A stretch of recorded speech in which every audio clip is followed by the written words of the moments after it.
Dans cette séquence, nous allons faire le tableau de synthèse pour la fonction inverse, c'est-à-dire que nous aimerions avoir sa définition, son ensemble de définitions, sa dérivée, le calcul des limites, son tableau de variation, son tableau de signes et son graphe. Donc faites une pause sur la vidéo, essayez de compléter tous ces éléments et venez voir si vous avez juste. Donc déjà, si on complète sa définition, la fonction inverse c'est f de x égale 1 sur x. Pour l'ensemble de définitions, c'est-à-dire qu'on cherche à savoir si on a le droit de faire l'inverse de tous les nombres, eh bien non, attention, attention, il est interdit de faire 1 sur 0. Si vous tapez ça sur votre calculatrice, elle vous mettra erreur. Ce n'est pas possible de faire l'inverse de 0. Donc en fait, dans ces cas-là, on dit que l'ensemble de définitions, c'est R privé de 0, qu'on peut noter aussi R étoile, j'ai le droit de faire l'inverse de tous les nombres sauf 0, qui est en fait la réunion de deux intervalles. On lit de la gauche vers la droite, donc si c'est R privé de 0, j'ai le droit de prendre tous les nombres de moins l'infini jusqu'à 0, mais je n'ai pas le droit de prendre 0, donc on met un crochet extérieur. Et puis, on va le réunir avec l'autre, puisque de toute façon, j'ai le droit aussi de prendre un droit de 0, mais pas 0, jusqu'à plus l'infini. Trois manières d'écrire l'ensemble de définitions. À vous de retenir, c'est que le plus simple c'est R étoile ou R privé de 0. Ceci étant un petit peu plus long, mais il faut savoir la signification de ces intervalles. Au niveau de la dérivée f' de x, c'est moins 1 sur x au carré. Au niveau des limites, eh bien on va s'appuyer sur le graphique. Donc si on fait l'image d'inverse, puisque je vous rappelle que f de x, c'est 1 sur x. Donc si on fait l'image de 1, l'inverse de 1, donc 1 sur 1, c'est 1. Donc on a le point de coordonnée 1, 1. L'image de 2, l'inverse de 2, c'est 1 sur 2, donc 0,5. L'image de 0,5, 1 sur 0,5, c'est 2, etc., etc. Si on va dans les négatifs, l'inverse de moins 1, c'est moins 1. L'inverse de moins 2, c'est moins 0,5. Créez un tableau de valeurs. Plus vous aurez de valeurs, plus vous aurez une jolie courbe, jusqu'au moment où, si on relie tous les points, nous aurons le graphe suivant. Une fois qu'on a la jolie représentation de 1 sur x, on va aller pouvoir regarder les limites. Première limite, on veut regarder la limite de f de x lorsque x tend vers plus l'infini. Donc lorsque x tend vers plus l'infini, ça veut dire que sur mon axe, je me dirige vers la droite. Ça, c'est lorsque x tend vers plus l'infini. Je me dirige très très loin vers les nombres très très grands positifs. Le y, en fait, il est ici. Si je continuais, j'aurais tendance à me rapprocher de 0. Donc on dit limite de f de x lorsque x tend vers plus l'infini, c'est 0. Lorsque x tend vers moins l'infini, donc faites une pause sur la vidéo, essayez de chercher tout seul et venez voir si vous avez juste en vous inspirant du premier. Donc si x tend vers moins l'infini, ça veut dire que je me dirige vers la gauche. Et bien dans ces cas-là, son y, il est ici, et bien il va se diriger de plus en plus proche de 0 également.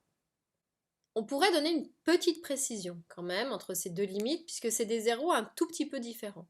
Ici, en fait, on appellera ça un 0 plus parce que en fait, je suis dans la partie positive. Ici, je suis toujours que dans la partie positive du plan. Alors que ici, je me rapproche vers 0 mais dans la partie ici qui est dans la partie négative. Donc on dira que c'est un 0 moins. Je suis dans la partie inférieure. Ce sont des petites précisions utiles lorsqu'on s'en servira plus tard. Si vous avez répondu que 0, c'est juste aussi. Ensuite, on veut la limite de f de x lorsque x tend vers 0 plus.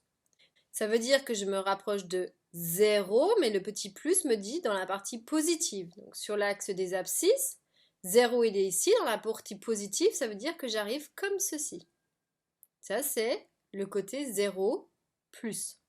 Dans ces cas-là, le y, il est ici, il aura tendance à monter, monter, monter, monter, c'est-à-dire aller vers plus l'infini. Si on va voir la limite lorsque x tend vers 0, moins, ça veut dire que je suis proche de 0 et le moins m'indique que je suis dans la partie négative, donc 0 il est ici, partie négative, ça veut dire que je suis à gauche de 0, donc j'arrive comme ceci. Ça, ce serait proche de 0 moins. Dans ces cas-là, son y à lui aura tendance à aller ici vers le bas, c'est-à-dire vers moins l'infini. Donc on dira que la limite de f de x lorsque x tend vers 0 moins, c'est moins l'infini. Maintenant, nous allons compléter le tableau de variation, donc toujours au bord de l'ensemble de définition. Donc ça veut dire que x, il est défini sur moins l'infini plus l'infini, et en 0, je n'ai pas le droit de prendre 0. Donc dans ces cas-là, on dit qu'en 0, on va mettre 2 barres, c'est l'interdiction. On dit que 0 même, c'est une valeur interdite. Si je regarde les variations, donc on imagine un petit vélo sur ma courbe, mais ce petit vélo, qu'est-ce qu'il a tendance à faire? Donc je lis de la gauche vers la droite, donc je parle de moins l'infini. Lorsque x tend vers moins l'infini, j'arrive sur ma courbe, bien le vélo, il a tendance à descendre.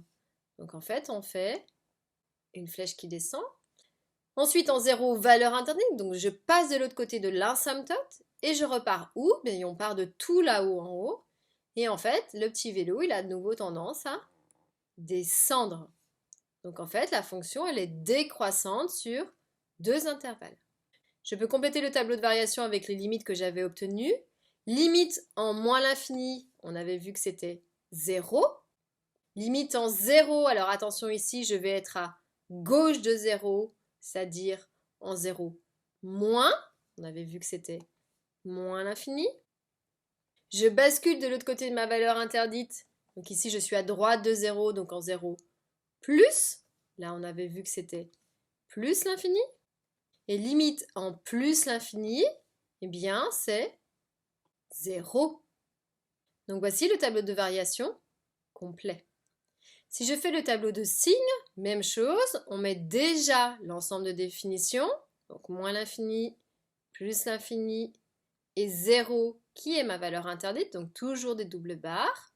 Quel est le signe? Donc sur moins l'infini 0, c'est-à-dire que je suis dans la partie de gauche, eh bien la courbe, elle est dans la partie inférieure, c'est-à-dire dans la partie négative.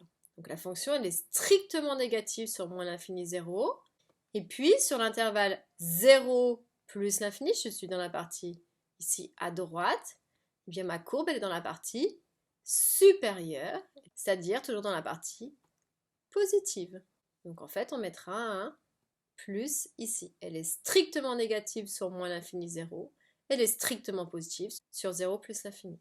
Tous ces éléments sont des basiques à connaître par cœur. En tout cas, vous voyez que si vous connaissez déjà votre graphique, la dérivée et l'ensemble de définitions, on est capable, grâce au graphique, de retrouver le tableau de variation et le tableau de signes.